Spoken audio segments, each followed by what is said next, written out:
Muraho.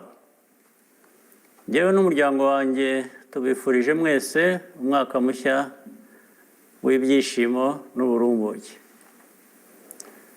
Mu mwaka w'ibihumbi 2024 twibutse ku nshuro ya 30 ari nayo myaka ihise Jenoside yakorewe Abatutsi baye.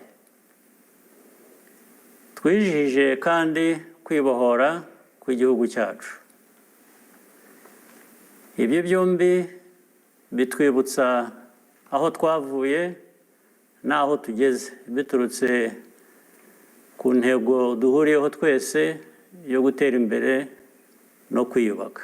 Reka rero twese hamwe dukomeze muri iyi nzira. Amatora aheruka yagenze neza, yongera gushimangira icyizere Abanyarwanda bafitiye abayobozi babo n'inzego z'igihugu. Nongeye gushimira Abanyarwanda bose n'inshuti z'u Rwanda inkunga yanyu mu gihe cy'amatora, ndetse no mu bindi bihe igihe iyo nkunga iba ikenewe. Abanyarwanda bagaragaje mu ijwi riranguruye ko bashaka kugera no ku bindi byinshi kandi byiza, na serivisi zirushijeho kuba nziza mu myaka iri imbere, kandi tugomba gufatanya twese kugira ngo tubigereho. Muri uyu mwaka ushize twahuye n'ibibazo bitandukanye, muri byo icyateye impungenge cyane ni virusi ya Marburg. Mu miryango yabuze ababo twifatanije namwe muri aka kababaro. Ndashimira abakozi bo mu nzego z'ubuzima ubutwari bagaragaje, n'abafatanyabikorwa bacu umusanzu batanze w'ingirakamaro.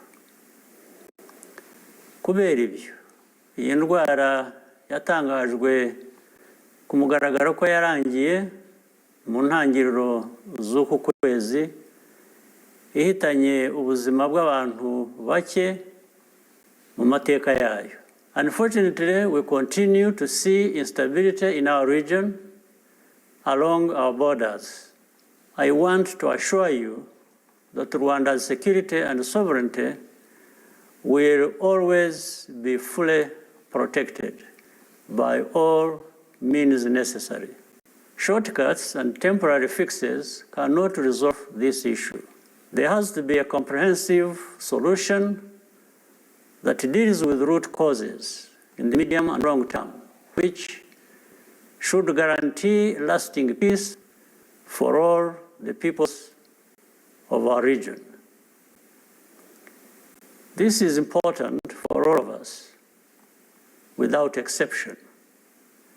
There is no peace for some and not for others. We all need the same peace. We will continue to stand for historical clarity regarding our situation, and we will never accept to be painted as something we are not. Iterambere ry'u Rwanda rishingiye ku ihame ritagoye kumvikana ariko ry'ingenzi.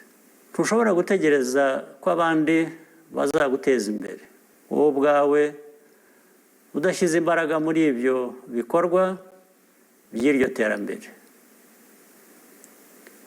We ended there on a positive note by hosting the FIA General Assembly for the first time ever on the continent, and announced our intention to play a leading role in bringing world-class motorsports to Africa. This endeavor is fundamentally about leveraging the power of sports to drive economic growth and ensure that every Rwandan can benefit along the way and live a rewarding and fulfilling life. We take pride in aiming high because that is possible and the best way to live our lives. In any case, it is well within our means and capabilities. Ku rubyiruko rwacu tubatezeho kuzageza u Rwanda ku yindi ntera irenze naho twigeze dutekereza. Mujye muzirikana ko dufite ubushobozi bwo kwigenera ahazaza hacu twifuza kandi dukwiriye. Nongeye kubifuriza mwese hamwe n'abanyu ibyiza byose byo mu mwaka w'2025.